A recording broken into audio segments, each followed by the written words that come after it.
இப்போ நான் சொல்கிற மாதிரி நீங்கள் யாரையும் பார்த்துருப்பீங்க, இல்லை கேள்விப்பட்டிருப்பீங்க, இல்லை நம்மளே வந்து அப்படி ஃபீல் பண்ணியிருப்போம். லைஃப்பில் எல்லாமே பர்ஃபெக்டாக இருக்கிற மாதிரி தெரியும். இருந்தாலுமே உள்ளுக்குள்ளே ஏதோ ஒன்று மிஸ் ஆகுது, இல்லை எதுவுமே சாட்டிஸ்ஃபேக்ஷனாக இல்லை, ஏதோ ஒன்று உள்ளே வந்து மிஸ் ஆகிற மாதிரி தோணும்ல.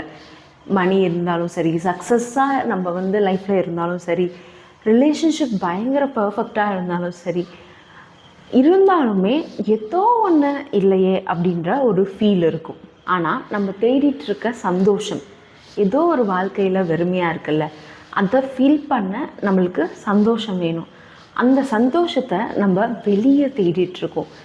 ஆனால் உண்மை என்னென்னா, அதை நம்ம தப்பான இடத்துல தேடிட்டுருக்கோம். அந்த ஏதோ ஒரு எம்டினஸ் இருக்குல்ல, அதுதான் நம்ம தேடிட்டுருக்க சந்தோஷம், மகிழ்ச்சி. ஏதோ ஒன்று மிஸ் ஆகுதில்ல, நம்ம ஹாப்பியாக இல்லை, ஏதோ ஒன்று எம்டியாக ஃபீல் ஆகுதில்ல அப்படின்னு வந்து சுற்றி இல்லை ஏதோன்னு ஒரு பர்சன்கிட்ட இப்படி நம்ம தேடிட்டுருக்கோம் பார்த்தீங்களா, அது வந்து வெளியே இல்லை, நமக்குள்ளே தான் இருக்குது. ஆல்ரெடி நம்மளோட யூடியூப் சேனலில் சீக்ரெட் புக் ஃபுல்லாக போட்டாச்சு. பார்க்காதவங்க பார்க்கணுன்னு நினச்சிங்கன்னா நான் வந்து டிஸ்கிரிப்ஷனில் லிங்க் தரேன். ஸோ போய் பாருங்கள், கண்டிப்பாக யூஸ்ஃபுல்லாக இருக்கும்.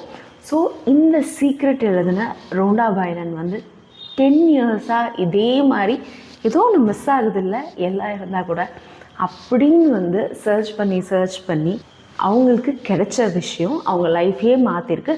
அதை எல்லாருக்கும் சொல்லணும் அப்படின்னு தான் இந்த கிரேட்டஸ்ட் சீக்ரெட்ன்ற புக்கை எழுதியிருக்காங்க. சீக்ரெட்க்கு அப்புறம் ரோண்டா பைரனோட லைஃப் வந்து ரொம்ப ரொம்ப பர்ஃபெக்டாக இருந்துச்சு. ஹெல்த்து, சக்ஸஸ்ஸு, ஹாப்பினஸ் இது எல்லாமே இருந்தாலும் உள்ளே ஏதோ எல்லாமே சரியாக இருக்குல்ல, இருந்தாலும் ஏதோ ஒன்று இடிக்குது, ஏதோ ஒன்று தப்பாக இருக்குது அப்படின்ற மாதிரி அவங்க உள்ள ஏதோ ஒன்று மிஸ் ஆகுது, எம்டியாக வந்து ஃபீல் பண்ணாங்க. ஸோ அவங்களோட ஜேர்னியை சீக்ரெட்டோடு நிறுத்தாமல் திரும்பியும் ஆரம்பித்தாங்க. மணிக்காக இல்லை, சக்ஸஸ்க்காக இல்லை, நிஜமாகவே வந்து என்ன தான் உண்மை, ஏன் இப்படி இருக்கேன், ஏன் எம்டியாக இருக்கேன், நிஜமாகவே நான் யார் அப்படின்றத தேட ஆரம்பித்தாங்க. நிறைய விஷயத்த படித்து தெரிஞ்சுக்க ஆரம்பித்தாங்க. புத்திசம், கிறிஸ்டியன் மிஸ்டிக்ஸு, தியாலஜி, இந்துசம் இது எல்லாத்தையும் படித்துமே அதோட விடலை. இப்போ ப்ரெசண்ட்டில் யார் இதை பற்றி சொல்லிகிட்ருக்காங்களோ அதையும் படித்தாங்க.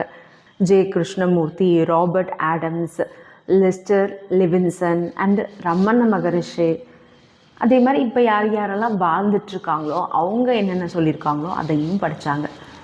இது எல்லாமே தேடியுமே அவங்களுக்கு தேவைன்னு நினைக்கிற ஆன்சர் வந்து அவங்க இன்னும் வந்து கண்டுபிடிக்கல, அவங்களுக்கு கிடைக்கல. அப்போது ஒரு நாள் வந்து அவங்களுக்கு பயங்கர சேலஞ்சிங்காக இருந்துச்சு. அப்போது ஒருத்தரோட இன்டர்வியூ வந்து பார்த்துட்டு இருந்தாங்க. அவங்களோட பேர் வந்து டேவிட்.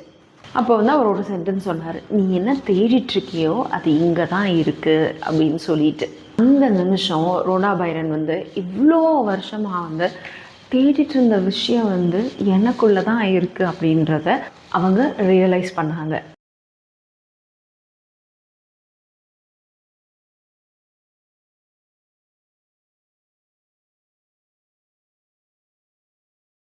இந்த உண்மை வந்து கொஞ்சம் பேருக்கு மட்டும் தான் தெரியும். யாருக்கெல்லாம் அந்த உண்மை தெரியுமோ அவங்க எல்லாருமே சந்தோஷமாகவும் ரொம்ப பீஸ்ஃபுல்லாகவும் அவரோட லைஃப்பை வந்து லீட் பண்ணாங்க. அவங்கள சுற்றி என்ன நடந்தாலும் சரி. இந்த ஒரு உண்மையை எல்லா கிரேட் டீச்சர்ஸுமே வந்து சொல்லியிருக்காங்க.